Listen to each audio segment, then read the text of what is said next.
Salut à toutes et à tous, Marty Japan pour un tout nouveau débat. Et puis aujourd'hui les amis, nous allons nous pencher sur de la volupté, de la poésie, de la Bulma Glitter and Glamour, ce qui est apparu en mars 2019. Oui, ça date. Une figurine que je vous avais déballée sous l'autre coloris. Hein, l'autre coloris qui était rouge, qui était magnifique, c'est celle que je voulais. Et celle-là, je l'ai vue à Akihabara. Vous avez encore le prix qui est juste là, 700 yens. Je me suis dit, 700 yens, franchement, je craque. Pourquoi? Parce que cette figurine-là, avec le temps, a pris en cote. Elle tourne dans les 3000, 3500 et elle augmente petit à petit avec le temps. Donc c'est le personnage qui est plus ou moins convoité. Cette couleur-là est plus ou moins convoitée. Bref, une figurine que j'adore en termes de modélisation, et vous le savez, Bulma comme ça, sous cet aspect là, je la trouve vraiment choupi. Au niveau de la boîte, eh bien on va s'y pencher. Énorme boîte, le personnage ici est exhibé un peu partout, superbe, en gros plan, cheveux violets, la petite langue qui sort, choupi.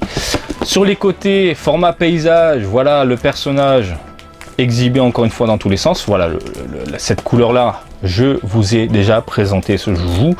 Et puis là, magnifique, de dos, de côté, sous toutes les coutures, une figurine que j'adore encore une fois. Hein, mon avis est positif, hein. C'est juste là, on va se pencher sur la couleur, même si je vais revenir brièvement sur la modélisation. Puis je prends mon petit cutter et on découvre ce nouveau joujou du jour ensemble. Carton de protection quelque peu spécial, c'est bizarre. D'accord, le carton est vide. Le carton est vide. Voilà, il n'y a rien à l'intérieur. La figurine est bloquée sur le côté. Et laissez-moi regarder la belle, il n'y a rien à l'intérieur. C'est bon, on est bon. Voilà. Vraiment, je suis vraiment très très fan. 1, 2, 3 et 4 pièces. Socle brillant. C'est pas transparent, c'est pas mat, c'est brillant. Bon, noir. Très bandaille. Tige transparente. Ça, j'aime bien. Accompagné de ce qu'il faut pour faire tenir du coup la figurine correctement debout. Et puis vous avez la belle, messieurs, dames, qui est juste là. Et elle est sublime. J'ai pas d'autres mots. Je veux dire, le rendu est incroyable. La modélisation est incroyable. Les cheveux impeccables. La petite casquette impeccable, c'est de la bombe atomique. Alors pour commencer en douceur, la modélisation, nous avons quelque chose de proportionné en termes de rendu global, hein. Le personnage est très bien réalisé, je trouve le visage fin, magnifique, les cheveux, regardez-moi ça, regardez, tout est détaillé. Hein, les petites mèches qui virevoltent un peu dans tous les sens, on sent vraiment la bonne brise là qui passe du coup sur sa chevelure, c'est impeccable. Et même l'intérieur, il n'y a pas ce côté pâté au niveau des cheveux ici. Très bien réalisé, je suis vraiment fan. La casquette est très bien réalisée, le gant est superbe, on peut voir les petites playures, j'ai l'impression de voir du cuir quoi. Impeccable. Et la veste par contre c'est vraiment du travail d'orfèvre, c'est impeccable. Impeccable, c'est le mot du jour, impeccable. Voilà, comme la petite Goku la dernière fois, c'est impeccable. Donc c'est magnifique. Il y a vraiment cet aspect un peu cuir qu'on peut voir ici. On a vraiment l'impression d'avoir une veste.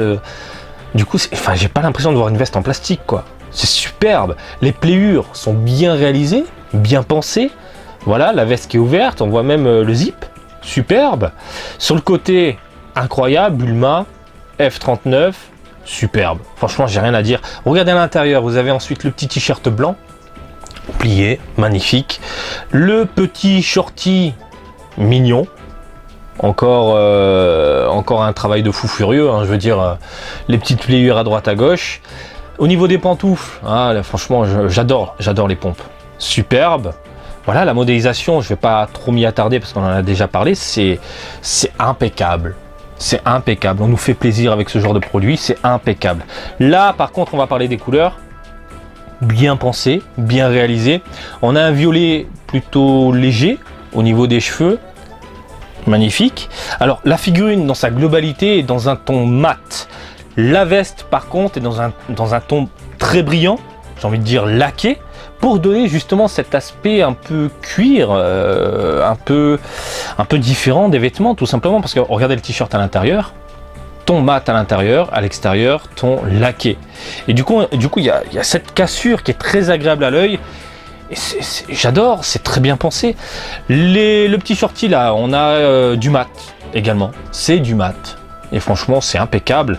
Même chose au niveau, hop là, des chaussures, du mat à fond.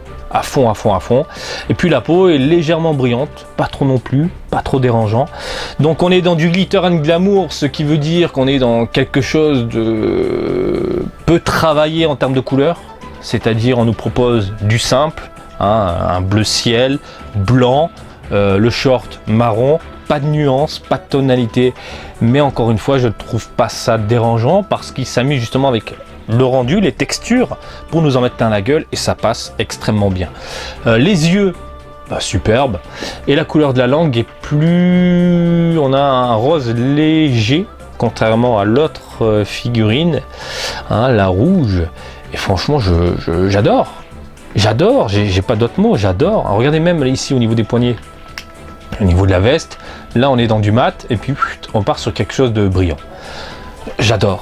J'adore, bordel de merde. Bon allez, je vais la positionner et on va checker la taille ensemble, tout simplement, voilà. Allez, socle compris, j'ai pas mis la tige. Hein. On est, putain, elle est grande quand même, hein, du 27 cm, à peu près, 27 cm. C'est magnifique. C'est magnifique. C'est le genre de produit que je vous recommande. Le socle est obligatoire parce qu'elle est dans une pose dynamique, hein, le pied levé.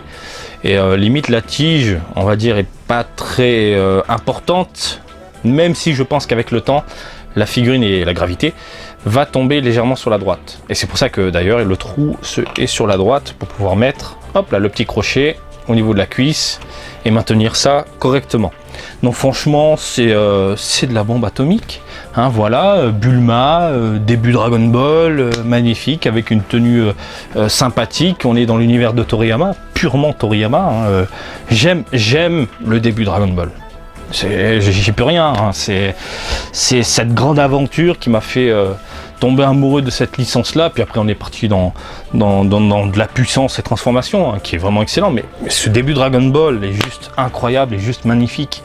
Bref, je vous la recommande, bien évidemment. Difficile à trouver, je pense, aujourd'hui. Difficile. Je mets des guillemets. Difficile. C'est trouvable, mais il faudra sortir quelques pépettes, quelques deniers à poser sur le comptoir. En France, je ne sais pas si elle est disponible, mais dans tous les cas, craquez si vous la voyez, parce qu'elle se doit de finir chez vous. Elle se doit de finir dans une vitrine. Elle se doit de finir à côté de toi, tout simplement. Voilà, j'espère que ce petit déballage vous a plu. Comme d'habitude, je vous invite à me suivre sur Twitter et Facebook. Marty Japan, et je vous dis à très bientôt. Allez, salut, bisous, ciao ciao.